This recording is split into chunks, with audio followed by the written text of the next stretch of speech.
नमस्कार दोस्तों, मैं हूं Raju Saini, international business trainer and motivational speaker. दोस्तों मैं स्वागत करता हूं आप सबका आपके अपने यूट्यूब चैनल, जहां पर इंपोर्ट एक्सपोर्ट की नॉलेज को हम क्रिटिकल नहीं सिंपल बनाते हैं। तो फ्रेंड्स, एक इंटरेस्टिंग टॉपिक आज आपके लिए लेके आए, how to export frozen foods from India. यानी हिंदुस्तान से हम फ्रोजन फूड कैसे एक्सपोर्ट कर सकते हैं, क्या क्या फ्रोजन फूड्स रहते हैं, उसमें प्रॉफिट मार्जिन कितना है, मार्केट साइज क्या है, डिमांड कौन कौन सी कंट्रीज में, गवर्नमेंट फाइनेंशियल सपोर्ट क्या क्या कर रही है, और इसमें ईपीसी के एक्सपोर्ट प्रमोशन काउंसिल कौन सी लगती है, एचएस कोड कौन सा आएगा, टॉप कंपटीटर कंट्रीज कौन कौन सी है जिसके साथ में प्राइसिंग एंड क्वालिटी का कंपटीशन होने वाला है, डॉक्यूमेंटेशन क्या क्या लगेगा अगर हम एक्सपोर्ट करना है फ्रोजन फूड्स का हिंदुस्तान से, टॉप इंडियन ब्रांड्स कौन कौन से जो कि फ्रोजन फूड्स में ऑलरेडी काम कर रहे हैं, ये सब क्वेश्चंस का आंसर लेके छोटी सी वीडियो में बने रहे हमारे साथ। सबसे पहला हमारा पॉइंट है प्रॉफिट मार्जिन। देखिए फ्रेंड्स, इसका डिमांड हिंदुस्तान में भी बढ़ रहा है फ्रोजन फूड्स का, और इंटरनेशनल मार्केट में भी अच्छा इसका डिमांड बढ़ रहा है। तो प्रॉफिट मार्जिन अगर हम बात करें लोकल मार्केट में, अगर हिंदुस्तान में ही लोकल मार्केट में आपको सेल करना है तो लगभग 20 से 30% का प्रॉफिट मार्जिन कहीं गया नहीं है।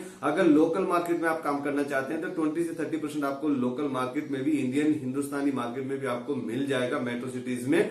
अगर आप एक्सपोर्ट करना चाहते हैं तो आपको लगभग आपको 80 से 100% तक का on an average profit margin मिल जाता है। अगर बाई करना है आपको, लगभग आप इसमें, अगर हम एक एग्जांपल ले लेते हैं पराठे का, ऑनियन पराठे का, तो ऑनियन पराठा अगर आप लेने जाते हैं मार्केट में और आप रेस्टोरेंट में खाते हैं तो लगभग आपको 60 से 80 रुपए का एक पराठा पड़ता है। लेकिन जब आप उसको बल्क में ऑर्डर देते हैं या फिर आप खुद से भी प्रिपेयर करते हैं तो लगभग आपको 30 से 40 रुपए पर पराठे के हिसाब से रेट पड़ जाता है। अगर आप उसको एक्सपोर्ट करना चाहते हैं, जो कि हमने डाटा उठा के देखा है, जो स्टडी किया है, जो रिसर्च किया है हमारी टीम ने, तो जो एफओबी वैल्यू आ रहा है इसका लगभग 100 से 140 रुपीज पर पराठे के हिसाब से आ रहा है। तो लगभग अगर आप देखें 30 से 40 रुपए में आप खरीद रहे हैं और 100 से 140 रुपीज पर पराठे के हिसाब से आप इसको एक्सपोर्ट कर रहे हैं, तो 300% तक का प्रॉफिट मार्जिन यहां पर देखने को मिल रहा है। लेकिन it is not practically possible in every trade. तो ऑन एन एवरेज अगर हम बात करें, ऑन एन एवरेज आपको 100% तक का, 80 to 100% का प्रॉफिट मार्जिन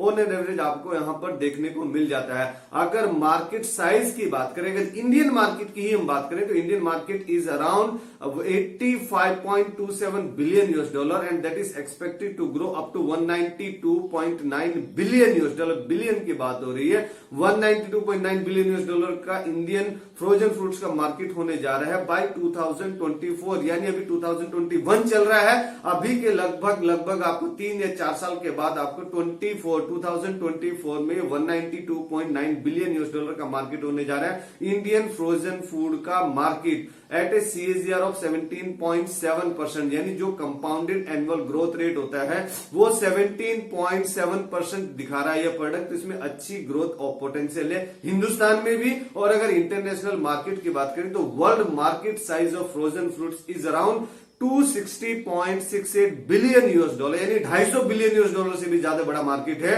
तो 260.68 बिलियन यूएस डॉलर का मार्केट है, that is expected to grow up to 366.4 billion US dollar and that by 2026, यानी अभी 2021 चल रहा है।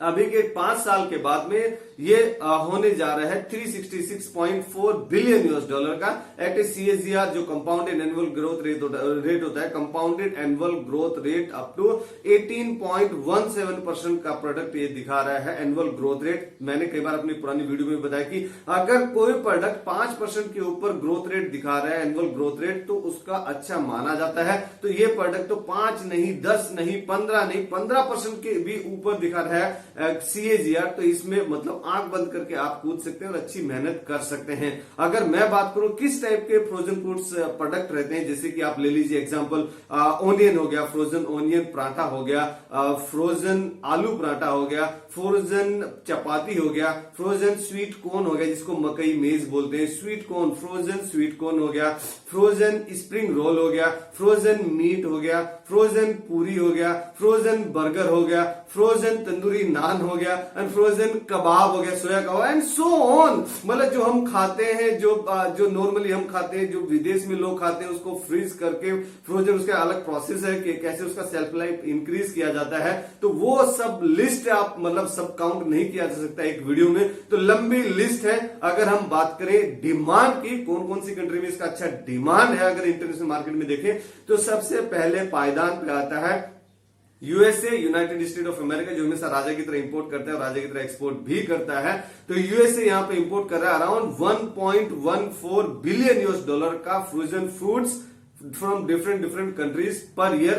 अगर जापान की बात करें तो जापान 896 बिलियन US$ का पर ईयर इंपोर्ट कर रहा है frozen fruits from around of the world.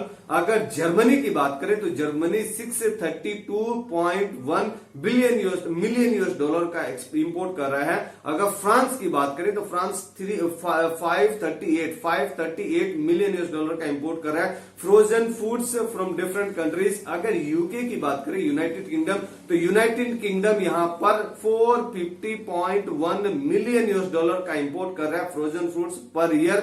अगर हम ईपीसी की बात करें, एक्सपोर्ट प्रमोशन काउंसिल, ये अगर आपने जो टॉप में 5 इंपोर्टर कंट्रीज बताई है, इसके अलावा भी मतलब जो 195 कंट्रीज है, उसमें से more than 80-90% countries, all countries are importing frozen foods, all countries are trading in frozen foods. तो आप इसमें किसी भी कंट्री को टारगेट कर सकते हैं। फ्रोजन फूड्स का मार्केट ऐसा है, अनटैप्ड पोटेंशियल है और हिंदुस्तान के पास में अच्छा अपॉर्चुनिटी, आप उसमें अच्छा एक्सपोर्ट कर सकते हैं। अगर ईपीसी की बात करें, एक्सपोर्ट प्रमोशन काउंसिल, तो ये खाने पीने की चीजें हैं। तो इसमें मेरे से पहले आप ही बता देंगे सर, इसमें अपेडा लगेगा, यानी agriculture and process food product export development authority. ये एक बड़ी अथॉरिटी है जिसका आरसीएमसी रजिस्ट्रेशन का मेंबरशिप सर्टिफिकेट आप लगभग 5,000 से 5,500 रुपए के बीच में आप ले सकते हैं। अगर government support, government financial support की बात करें तो जो PMKSY है, यानी प्रधानमंत्री किसान संपदा योजना, जो संपदा योजना प्रधानमंत्री किसान संपदा योजना के तहत जो बनाया गया है, जिसमें जो कोल्ड स्टोरेज है, कोल्ड स्टोरेज के लिए गवर्नमेंट सब्सिडी देती है, फाइनेंशियल सपोर्ट आपको देती है। तो अगर आप अपना खुद का जो मतलब कोल्ड स्टोरेज आप खोलना चाहते हैं वो भी खोल सकते हैं, या फिर किसी का जो स्टोरेज है, कोल्ड स्टोरेज है, उसमें आप अपना सामान रख सकते हैं। मिनिमम नॉर्मल चार्जेस रहते हैं, बहुत ज्यादा उसके चार्जेस नहीं होते हैं, वो आप अपने प्रॉफिट मार्जिन में ऐड कर सकते हैं। अगर मैं बात करूं एचएस कोड की, तो एक एग्जांपल लेते हैं मिक्स वेज पराठा। जो मिक्स वेज एक पराठा है, अलग अलग प्रोडक्ट का, जो कि फ्रीजन कोड से अलग अलग प्रोडक्ट है, अलग अलग प्रोडक्ट का ये एक्सपोर्ट, ये एचएस कोड अलग अलग रहेगा। तो इसमें अगर हम एग्जांपल लेते हैं मिक्स वेज पराठे का, तो ये 21 नंबर चैप्टर में आता है, सब चैप्टर इसका 06 है, तो इसका एचएस कोड बन जाता है 21069099।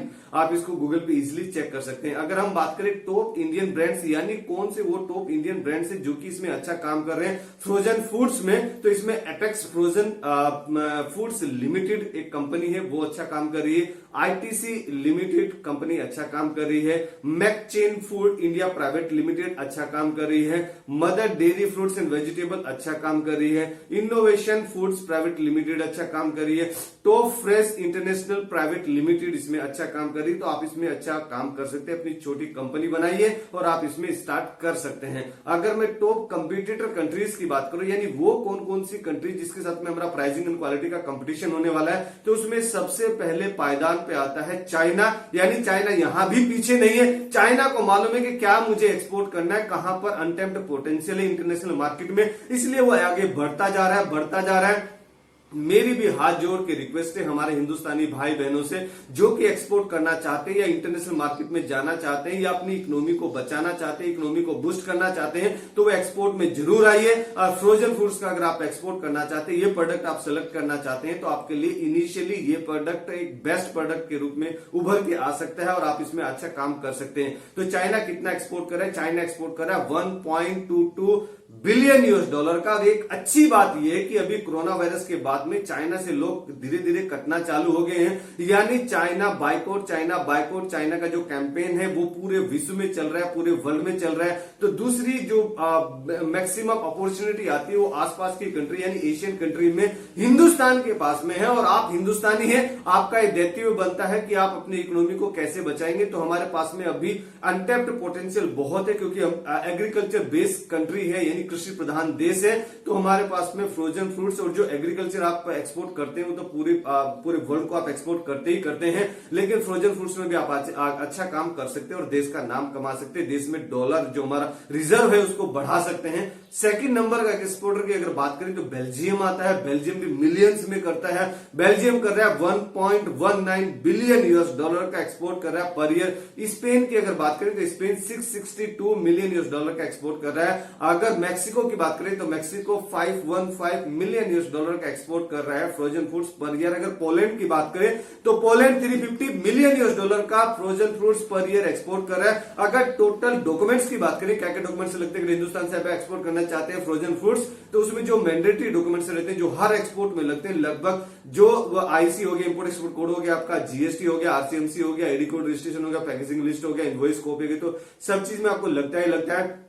एग्रीकल्चर रिलेटेड प्रोडक्ट या खाने पीने की चीजें तो आप उसमें फसाई लगता है, तो इसमें भी आपको फसाई लगेगा। अगर फसाई भी कई बार मुझे फ्रेंड्स पूछते हैं कि फसाई इसमें सेंटर का लगेगा कि स्टेट का लगेगा, तो एक्सपोर्ट के लिए आपको सेंटर का फसाई ही लेना रहेगा। लैब टेस्टिंग रिपोर्ट आपको इसमें लग जाती है। और अगर आप गल्फ में करना चाहते हैं तो स्पेशल आपको हलाल लगे, जो कि कंट्री स्पेसिफिक अलग रहते हो, अपने बायर से आप पूछ सकते हैं। तो अगर गल्फ में करना चाहते हैं तो हलाल लगेगा। अगर यूएसए यूरोपियन कंट्रीज में आप करना चाहते हैं तो आपको एफडीए लगेगा।